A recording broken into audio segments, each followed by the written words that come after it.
Hey guys, Zane here with another One Take review, and today I wanted to talk about the new Caterina Barbieri album, Spirit Exit. Spirit Exit is the latest studio album from Italian electronic music producer and musician Caterina Barbieri. While she's far from a modern-day icon of any sorts within electronic music, Barbieri is still one of the more notable faces in the current electronic music landscape throughout the entirety of Europe, especially within Italy alone, and as such she does deserve some attention and praise for her prior works. While I would personally recommend familiarizing yourself with her back catalog if you are interested in any of the number of electronic subgenres that she has tackled in the past, I don't think that her latest effort is really something that newer listeners will want to take on, and frankly, I don't even think it's that good of a listen for diehard fans either. I'll just bring up the biggest issue that this album has first off, just to kind of get it out of the way. There are times where Spirit Exit just feels violently uninspired. Many songs here don't progress in a unique way that you wouldn't be able to hear on quite literally any other progressive electronic album that you could hear on Bandcamp or SoundCloud or anything like that, and it certainly doesn't help that virtually every song here to some extent drags on and just is longer than it really needs to be. Some songs which are meant to be sort of cornerstones of the record, like the climactic album closer, The Landscape Listens, ultimately serve no overarching purpose in the instrumental narrative of the album, solely because they lack any sort of emotional punch and ultimately fail to be exactly what they need to be, which is relevant to the listener.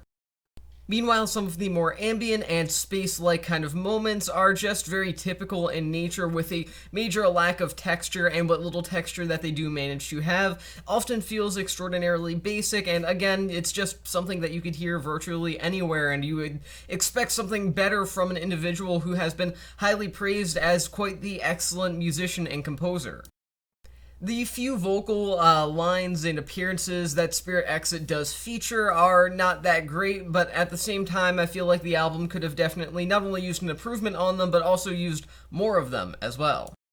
The vocal work on the only vocal-based song, Broken Melody, is definitely not all that impressive, far from it actually, but at the same time, it's something that makes that particular song stand out, even if that feature of it isn't necessarily utilized to the fullest extent of excitement or just quality, really. Spirit Exit could have been a significantly more engaging and gripping album had vocals been layered over the otherwise uninteresting and uninspired instrumentals, but unfortunately, with a major lack of vocals outside of the song Broken Melody, this often just kind of feels like a slog to get through. There's nothing theoretically wrong with it. In fact, there are often times where it's quite interesting and pleasant, but overall, I can't really say anything very nice about this record. It doesn't feel like it actually has any substance to it, and the meat that's supposed to be on the bone for a lot of these similar progressive electronic albums feels non-existent here. Now, with all of that being said, some of the more dissonant moments here actually majorly make up for it. Take the closing moments of the song Canticle of Cryo for example. It's just an interesting song. I mean, it's not mind-blowing by any means or anything like that, but it embraces a level of dissonance and, for lack of a better term, not smoothness that really just makes it stand out in a track list that otherwise feels like one very long song more often than not.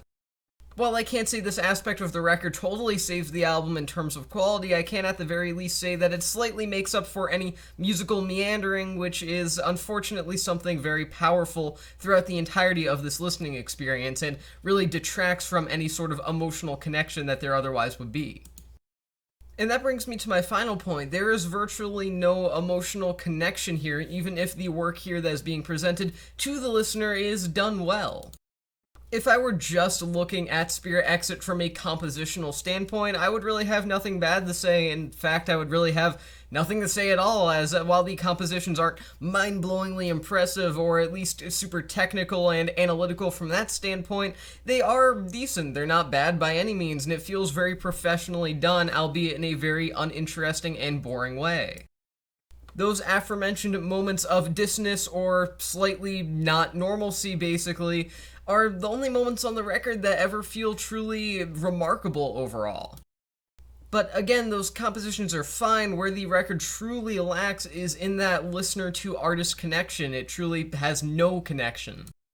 For a record that takes on a style that is meant to be deeply atmospheric and moving in some sort of way, at the very least, whether it be actual emotion or some sort of mental imagery or something like that, a lot of Spirit Exit does none of that, and considering its title creates something very ethereal and even ghostly in tone, due to the word spirit, obviously, there's nothing like that to be found here.